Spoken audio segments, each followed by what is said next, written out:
تاریخ ہے اور ایک کتاب الورع اس کی طرف نسبت کیا گیا، یہ بھی امام احمد بن حنبل کا ہے۔ اور الرد علی الزنادقۃ والجہمیہ امام احمد کی کتابوں میں، اور کتاب اہل الردہ والزنادقہ بھی ان کی کتاب الایمان بھی ہے۔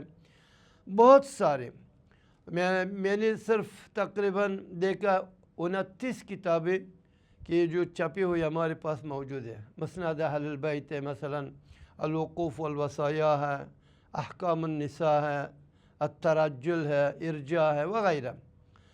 دوسری امام احمد بن حنبل کے رسائل جو امام احمد بن حنبل کی طرف نسبت کیا جاتا ہے، ان میں ایک ہے رسالۃ السنہ ہے، اس کو محدثین کے درمیان یا علماء کے درمیان رسالۃ الاستخاریہ کے نام سے یا رسالۃ الاستخاری کے نام سے مشہور ہے۔ اور دوسری رسالہ جو امام احمد بن حنبل نے لکھا تھا اور اس کو متوکل کی طرف بھیجا، خلق قرآن سے متعلق تھا، چونکہ متوکل اعتزال سے متاثر ہو چکا تھا، اس وجہ سے امام احمد بن حنبل رحمہ اللہ نے اس کی طرف رسالہ لکھا فی مسئلۃ خلق القرآن، اس کی طرف بھیجا۔ اسی طرح رسالہ ہے عبدوس ابن مالک العطار کی طرف لکھا، اور یہ مختصر ایک رسالہ تھا۔ اس طرح رسالۃ الحسن ابن اسماعیل الربعی ہے، اور رسالت محمد ابن عوف طائی ہے۔ دوسری رسائل امام احمد بن حنبل نے خصوصاً مثلا رسالہ ایک خط لکھا مسدد ابن مسرحد کی طرف، اور یہ مسدد ابن مسرحد آپ جانتے ہیں کہ بخاری کے بھی استاد ہیں اور امام احمد بن حنبل کے معاصر ہے، اور امام احمد سے 1 سال پہلے وفات پایا، 240 میں مسدد وفات پایا اور 241 میں امام احمد بن حنبل وفات پایا۔ اس کی طرف لکھا رسالۃ الی مسدد ابن مسرحد ابن مسربل ابن مغربل ابن محربل الاسدی، اس کی طرف جو بصرہ کے رہنے والا تھا، اس کی طرف رسالہ لکھا۔ اور بعض لوگوں نے لکھا ہے کہ یہ مسدد 228 میں وفات پایا، صحیح نہیں ہے، 240 میں اس کے وفات ہے۔ اس طرح رسالہ فی الصلاۃ ہے اور وغیرہ ان کے رسائل موجود ہیں۔ آخری بات، میں امام احمد بن حنبل کے بارے میں تو 20 منٹ میں یہ ممکن ہی نہیں کہ میں ان کی سارے جو اہم امور کو ذکر کروں، لیکن یہ بات ذکر کرنا ضروری ہے۔ امام احمد بن حنبل کے بارے میں علماء کے خیال یا علماء کے رائے آپ کہہ دیں یا علماء کے ریمارکس کیا ہے، اس میں ہم دیکھتے ہیں کہ اسماعیل ابن الخلیل رحمہ اللہ نے فرمایا لو کان احمد ابن حنبل فی بنی اسرائیل، اگر احمد ابن حنبل بنی اسرائیل میں ہوتے لکان عجبا، اور یہ سارے لوگوں کو تعجب میں ڈالنے والا ہوتا، اور حقیقت بھی یہ ہے۔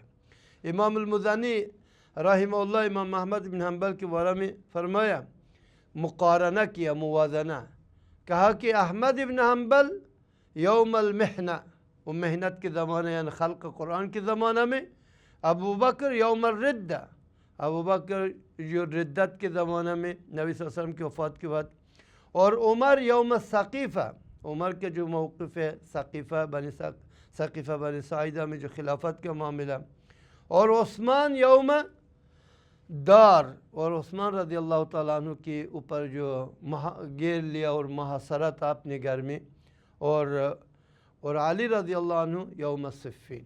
یہ سارے ایک لیول پر، یہ سارے محن ہیں، اور یہ ساری محنتوں کے مقابل میں ایک دوسرے کے برابر ہے۔ ابو بکر یوم الردہ اور احمد بن حنبل یوم المحنہ، اور عمر رضی اللہ تعالیٰ عنہ یوم الثقیفہ، عثمان یوم الدار، اور علی یوم صفین۔ اور اسی طرح دوسرے یا مثلا امام شافعی رحمہ اللہ، اس کے باوجود احمد بن حنبل سے عمر میں بھی بڑا اور احمد بن حنبل کے استاد ہے، لیکن امام شافعی رحمہ اللہ احمد بن حنبل کے بارے میں فرماتے ہیں خرجت خرجت من العراق، میں نے عراق سے نکلا. شافعی کہتے ہیں کس طرف؟ مدینہ مکہ پھر مصر کی طرف. کہتے ہیں خرجت من العراق فما خلفت بها رجلا افضل ولا اعلم ولا اروع ولا اتقى من احمد بن حنبل. میں نے عراق میں امام احمد بن حنبل سے برتر اور اس سے دانا تر اور اس سے پرہیزگار تر اور اس سے متقی تر انسان کو نہیں چھوڑا. اور عراق میں سب سے زیادہ متقی، پرہیزگار اور سب سے زیادہ عالم بالاحکام الشرعیہ اور سب سے افضل یہ انسان تھا وہ احمد بن حنبل تھا. امام شافعی کا ریمارکس ہے. شافعی باوجود کہ علی قمت من الفضائل، لیکن امام احمد کے بارے میں یہ گواہی دے رہے ہیں. اور اس طرح امام احمد بن حنبل کی جو شیخ ہے اور وہ ہے یحییٰ ابن سعید القطان، آپ لوگ جانتے ہیں امام جارح التعدیل من المتشددین. اس کی وفات 198 یا 97 ہجری میں. یحییٰ ابن سعید القطان رحمہ اللہ امام احمد بن حنبل کے بارے میں فرماتا ہے ما قدم علیہ من بغداد، بغداد سے کہہ رہے میرے پاس نہیں آیا کوئی شخص کہ میرے نزدیک کو سب سے زیادہ پسندیدہ ہو من احمد بن حنبل. احمد بن حنبل سے زیادہ پسندیدہ شخص میرے پاس بغداد سے نہیں آیا. اور قتیبہ آپ لوگ جانتے ہیں، قتیبہ ابن سعید ہے، اس نے کہا کہ سفیان جب مر گیا، سفیان الثوری امام تھا رحمہ اللہ، کہتے ہیں کہ اس کے ساتھ ورع تقوی مر گیا. اور کہتے ہیں جب امام شافعی مر گیا، کہتے ہیں مات سنتی مر گیا. وہ کہتے ہیں کہ بموت احمد بن حنبل، احمد بن حنبل رحمہ اللہ کی موت سے تو بدعت کا ظہور ہو گیا، چونکہ بدعتوں کے سامنے صد و منع ایک مستحکم ڈیم کی طرح، بند کی طرح رکاوٹ وہ احمد بن حنبل تھا. پھر وہاں سے شروع ہو گیا. اقول ما تسمعون واستغفر اللہ لی ولکم ولسائر المسلمین فاستغفروه انه هو الغفور الرحیم. السلام علیکم ورحمۃ اللہ وبرکاتہ.